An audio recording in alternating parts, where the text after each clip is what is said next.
Hola muchachos, bienvenidos a Miami. Well, Miami Beach specifically.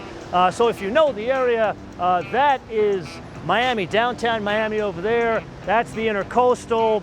This is Lincoln Road down here. And it's very hard to come here and not go for good food because, you know, a missed meal in Miami is like a missed opportunity. You got Yardbird over there. Over across the Intercoastal, you got the magical Palacio de las Hugo. I'm probably screwing that up, but the food is incredible. It's like, man, it's down and dirty, but you've got to go. And then, of course, there's Porjao for Brazilian over there. But that is not why we are here at a 7-story parking lot in early September. Instead, we are here for this, the 2017 Nissan Rogue reveal. World premiere at that. But you know what?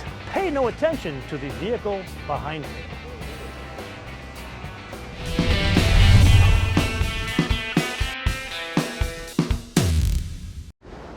Now the reason why we need to put that one aside is because back when we drove the Rogue, 2 or 3 years ago, you could get any engine you want as long as it was a 2.5 liter 4-cylinder 170 horsepower engine.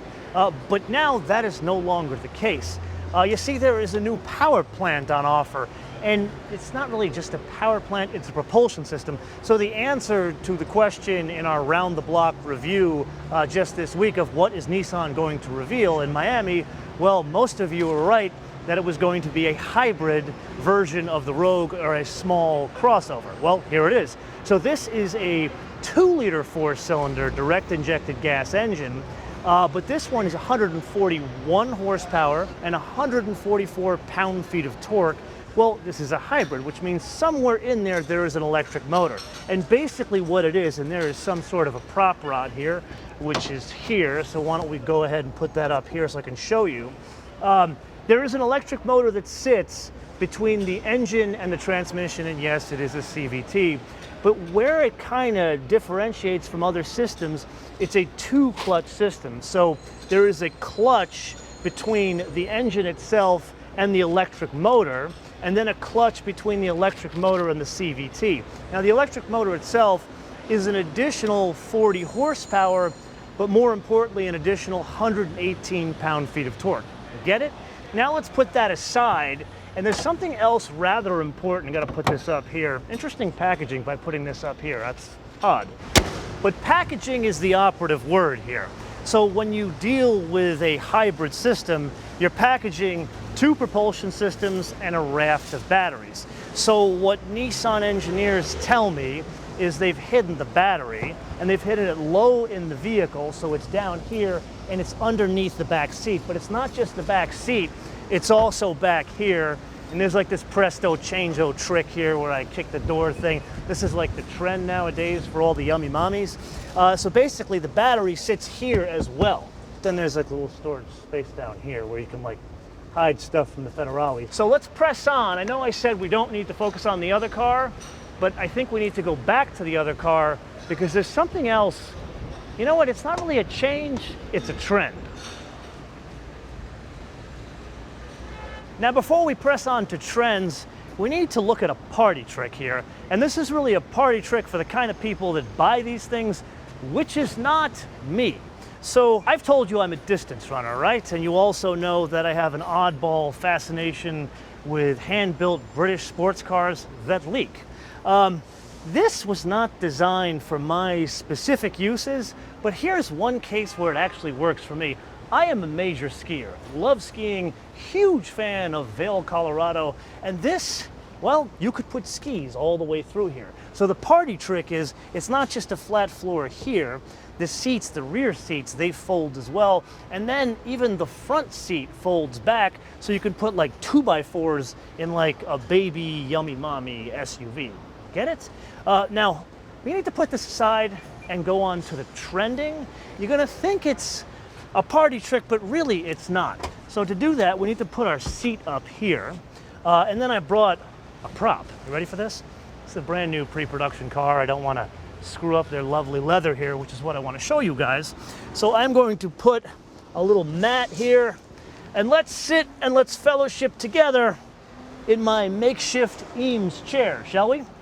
So if you look in this car, it probably looks incredibly different to you because it's more fancy. But the thing is, it's a bit of an oxymoron because it's a Nissan Rogue, which is like a smaller crossover for younger families. But look, it's got a dashboard that's got like stitching on it. It's got stitching here. The leather is nicer. There's more fancy stuff. The Nissan engineers tell me there's like safety and security stuff. So it's an odd thing to me to have a family vehicle that is this fancy. But really, Nissan is kind of saying something here to us, and this is where we get into the trending piece.